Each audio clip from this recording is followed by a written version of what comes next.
Hey guys, this week I wanted to introduce you guys the very first person I met with osteogenesis imperfecta when I was 33 years old. Pretty sheltered.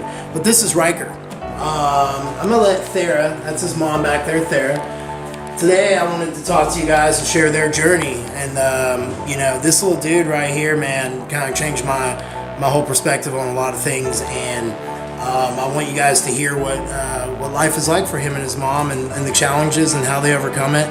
But most of all, see Ryker's smile. Ryker, can I get your smile or something? Or are you just gonna, he's like, nah. You give me a smile? Show me your you give me a smile? or something.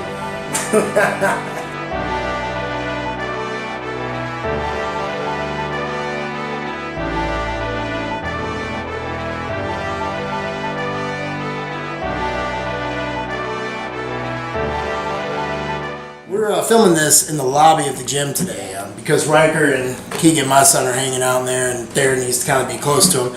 So I want to ask a couple questions to Thera and kind of introduce the story to Ryker to you guys. Thera, what type of OI does Ryker have, and what exactly does that mean for both of you? Ryker has type 8 OI, a severe form of type 8 OI, which just means it's a recessive trait, that his father and I are both genetic carriers of the trait, which made him. He breaks a lot. He was born with 18 fractures and has probably broken over 100 times in the last 6 years. So it's pretty normal routine for us, where somebody else may never break a bone. I've never broken a bone. And Ryker just takes it with a grain of salt every day. And it's like breathing for him. So where did he kind of start? So, you know, help paint the picture of here's Ryker when he was born to what is still there and what you guys have been able to overcome along his journey. Ryker has overcome a lot in the last 6 years. He started out extremely fragile. He broke if he sneezed. He broke if he raised his arm. He could hardly raise his arm. He broke by picking up a Fruit Loop, his pacifier. It didn't take much of anything. He couldn't sit up for several years because his femurs would just snap in half. So he had to have rotting surgery when he was 18 months old and a little over 2 years old. Physical therapy and occupational therapy every day. It's consistency and being persistent with it and continuing those therapies at home, which made him stronger. Having surgeries done to make his bones internally splinted to help with that. And through all of that, I mean, now he is able to sit on his own, and he can butt scoot, and he can push a wheelchair around that's about 10 pounds. What do you see from him that inspires you? What inspires me? He's always happy. I mean, when he gets what he wants, he's always happy. let's be honest. He's 6. He cried a lot. Not exaggerating. The first probably 4 years of his life. Someone made eye contact with him, he cried. He was terrified of someone breaking him. Anytime someone touched him, a bone broke. And then he turned 4. He got mobility in his wheelchair, and it just clicked.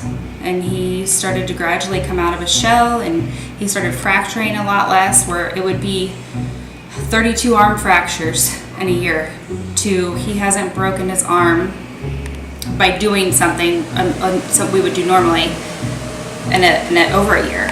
What is your greatest fear with Ryker? My greatest fear is for him to be left alone without help. He will get through anything. I'm not worried about that. I'm pretty much building a kid that has personality that will persevere. I do. He will. My fear is that he won't have the help that he needs as an adult. There won't be care for OI as an adult. There's a real lack in that in the community and healthcare. Yeah, I can kind of understand that with the fear aspect. I know with Keegan, I'm the kind of parent like, you know, shut up, suck it up, walk it off. You know, we've talked about this, I had a very different mindset. I remember when they were like, when I was 9, they were like, oh, you're going to have crutches and wheelchair the rest of your life. And I'm like, you're not playing baseball before you know it. So I kind of get that, and I understand. I don't share that fear of care for myself when I'm older. I share the fear of what does older look like for me. Because I've pushed the boundaries of OI, I've shoved so much on it that I wonder, have I done some damage and some things that will eventually catch up and kick me in the ass. I do have this question though, because this is something as being a coach I deal with a lot, and I'm sure you probably get this, but how do you handle You know, you're a single mom, you're his aide, you have a job, all the appointments. How do you find your balance? I breathe. I was just built for it. There's not a lot of people that can handle the pressure. When you realize that your child reacts off of your reactions, and when you come to grips with that and the reality, you have to swallow that and do the job. You have a job, you do it, and then you're done. And for Ryker and his care, that means that I have to put my feelings aside, whether it's crying it out in the shower or having a drink alone on a Friday night if he's in bed. It's just, you deal with it on your own. It's the total alone, the solitude because of everything. Okay. So we're not really alone. My life is crazy, busy. It's chaotic. It never ends. It's always something. We may be alone a lot together where I don't have communication or girls' nights or, just somebody coming and hanging out because Ryker is so demanding with my time. Even if someone's over, I still have to help him with everything. But we are so busy in life with therapies and appointments and now school and getting those things in order and finding aides and training people. There's always something else in his healthcare, really. There's always people I'm talking to. So if I were at home, sitting on my couch eating Cheetos and watching my television, then maybe I would be bored out of my mind. What is the one thing you want everyone to know about Ryker? Because I know that I want everyone to know that kid smiles no matter what the hell smacks him in the face. He's always got a smile. I watched that day he was bouncing the balloon and the arm just broke and he's like, ah. And then, we did the Ryker Strong event and he had just fractured his leg right before that, didn't he? And he was all smiles to see, all the kids that came out. It was, I have the pictures. It was crazy to me to see that. I know when I break, I don't smile. I want everyone to know that he is a happy kid, and everyone thinks that it's always sunshine with him, and it's not. A lot of times it's staying up. He wakes up 12 times a night crying because of bone pain, or he can't turn over himself in his bed, so I have to go in and turn him. I want people to know that it's not always what you see with him smiling. We have a lot of really hard nights and days where you just get exhausted, and he's exhausted, or he hurts because it's raining and his bones ache and he doesn't want to do things, but I have to push him to do it, because if I don't, then it won't get done and he won't be stronger and better, and it's just what I have to do. Well, something I want everyone to know. Collision repair and refinishing was my trade profession for 10 years before I had Ryker, and I had to completely give up my career to stay at home with him full time. And it will never be an option to go back and do that. I know why she's not going to answer. She's too humble of a person.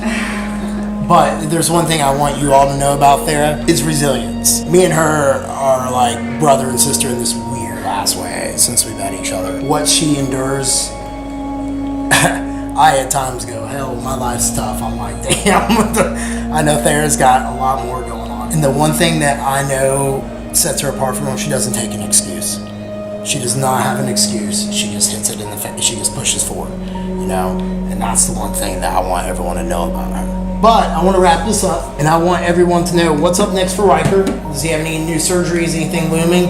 And how can they follow your journey? Because I want them to be able to come along for the ride. Is it like Little Red Ryker or something like that? Yeah, he has a Facebook page that's Little Red Ryker, and he's going into first grade.